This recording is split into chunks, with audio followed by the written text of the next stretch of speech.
계속 하도록 하겠습니다. 네, 이번 주는 계속해서 식품의 저장과 원리에 대해서 계속 강의를 할 거고요. 지금 이번 시간에는 감압 건조를 두 가지를 앞에서 강의를 했었죠. 그래서 감압 건조하고 그 다음에 염장 방법에 대한 것과 훈연, 그리고 통조림, 그리고 방사선 조사 식품에 대해서 강의를 계속할 예정입니다. 먼저 감압 건조입니다.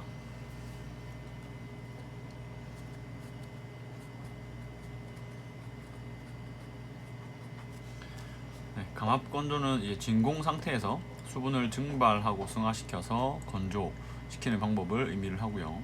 이제 압력이 낮아지게 되면은 이제 끓는 점이 낮아지고 물질에 데미지를 주지 않는 온도에서 증발이 가능한 겁니다. 보통 연구실에서도 많이 사용하는 방법이고요.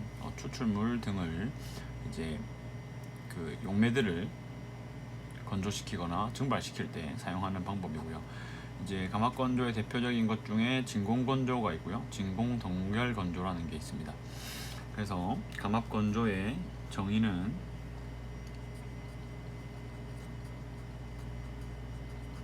진공 상태에서 수분을 증발 또는 승화시켜서 건조하는 방법을 주로 의미를 하고요. 두 가지가 있을 수 있고요. 진공 건조가 있고요. 그 다음에 진공 동결 건조가 있습니다. 두 개의 차이점은 이제 가열을 하느냐 동결을 하느냐. 가열은 수분의 증발과 연관이 있고요. 동결은 수분의 기화 또는 승화와 연관이 있습니다. 이제 대기압보다 낮아지게 되는 거죠. 감압을 하게 되면 이제 물론 진공 상태가 되고요. 감압이라고 하는 것은 압력을 감소시키는 거죠. 내부에 플라스크 내부에 에어플로우가 바깥으로 걸리고요. 그러면 내부에 압력이 낮아집니다. 압력이 낮아지게 되고 내부에 압력이 낮아지게 되고 내부의 대기압과 아까 끓는 점은 연관이 있죠. 비례적입니다. 대기압이 내려가면 끓는 온도 내려가고요. 대기압이 올라가면 끓는 온도 올라갑니다. 그렇기 때문에 내부를 감압해서 감압된 상태에서 일정 끓는 점보다 보일링 포인트보다 낮은 온도로 가열을 하게 되면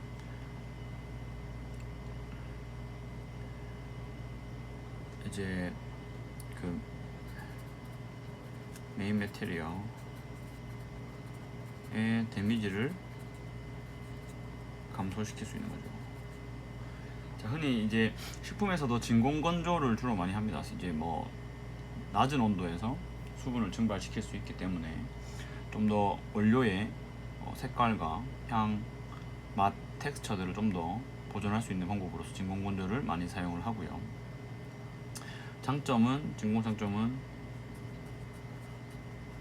대량으로 처리가 가능한. 진공 동결 건조는 소량밖에 소화가 될 수 없습니다. 그렇기 때문에 두 개의 차이점이 있고요. 대신에 진공 건조보다는 동결 건조가 원형의 보존이라든지 또는 원료의 퀄리티가 훨씬 높게 유지가 되고요. 당연히 색상이나 텍스처도 훨씬 좋습니다.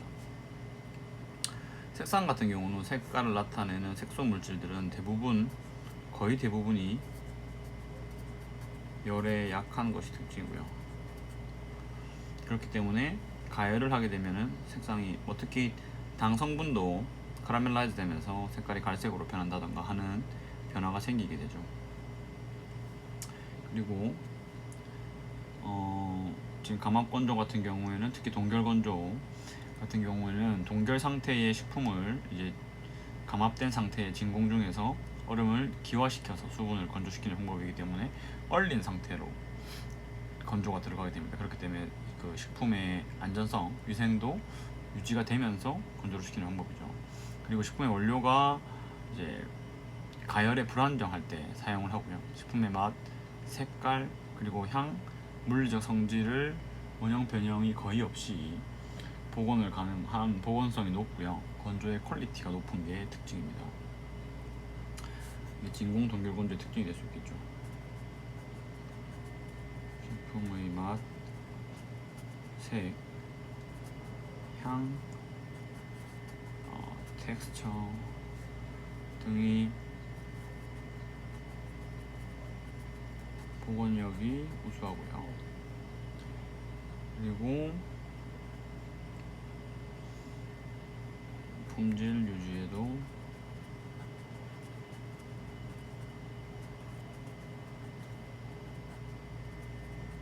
매우 훌륭한 방법입니다. 다만 단점은 건조에 오랜 시간이 소요되고요. 당연히 가열보다는 동결 건조가 훨씬 오랜 시간이 소요되고 대형화가 어렵고요. 그리고 그렇다 보니 하이 코스트가 발생해서 최종적으로 제품의 가격이 비싸집니다.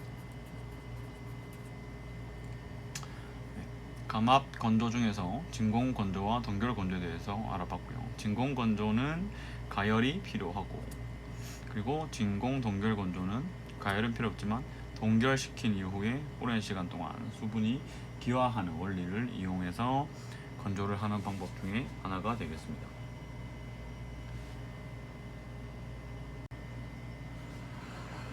감압 건조까지 건조의 세 가지를 알아봤습니다.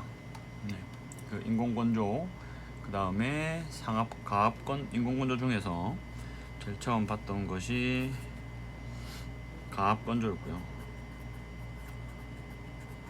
그리고 상압 건조, 그리고 감압 건조. 이제 압력을 기준으로 해서 건조 방법에 대해서 살펴봤습니다.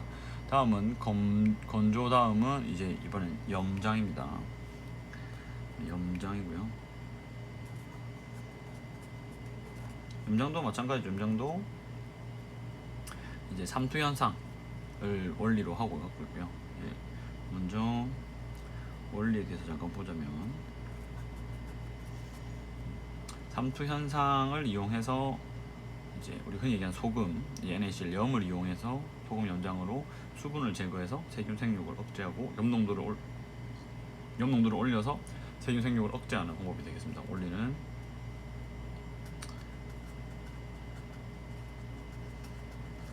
삼투 현상에 따라서 탈수, 수분의 제거, 그거가 이제 기본 원리가 되겠고요. 세균 생육이 억제되는 방법입니다. 결국 삼투압에 대한 원리죠. 그리고 사실은 이제 그 미생물을 제어를 할 때 제어 시 각 미생물의 균종, 그리고 균주, 그 다음에 포자 형성 유무, 그리고 pH, 초기 균수에 따라서 또 식염에 대한 내성이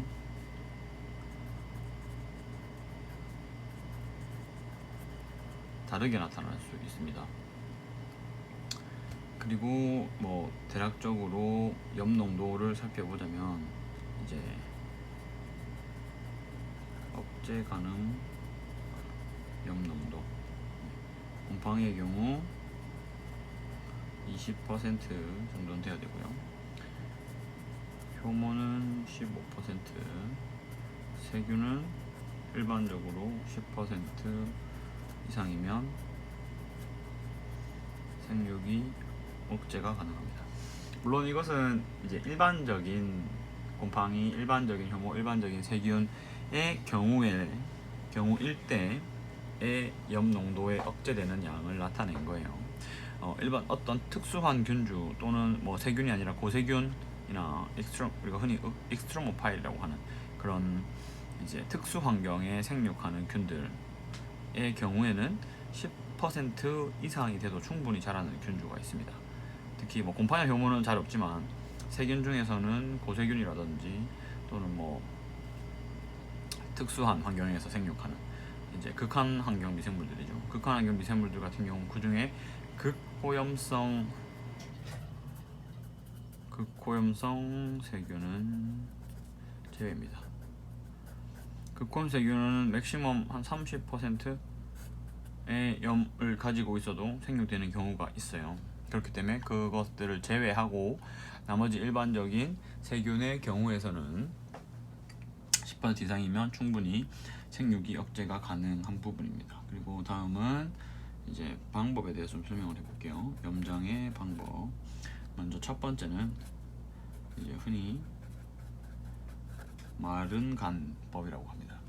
마른 간법은 이제 식품에 직접 식염을 추가하여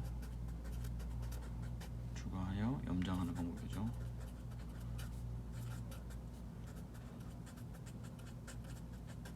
강고등어가 얘가 될 수 있겠는데요.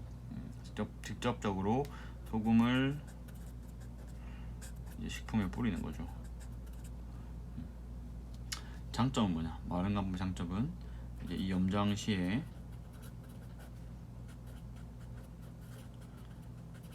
특별한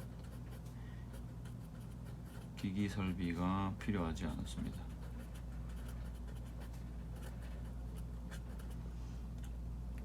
그리고 직접적으로 고체형의 소금을 뿌리는 것은 식품 중에 탈수량이 많고요. 그리고 염장 초기 부패를 억제하는 데 효과적입니다. 자, 그러면 요거는 장점으로 볼 수 있겠고요. 단점은 뭐냐? 이제 소금을 뿌린 양이 정확하지 않기 때문에 그러니까 식염이죠. 식염 양이 정확하지 않아서 제품의 품질이 고르지 못함. 즉 소금의 양이 다르기 때문에 제품당 가지고 있는 식염의 농도가 다를 수 있고요. 그렇기 때문에 일부에서 부패가 발생할 수 있습니다. 그리고 이제 품질이 유지가 안 되는 거죠.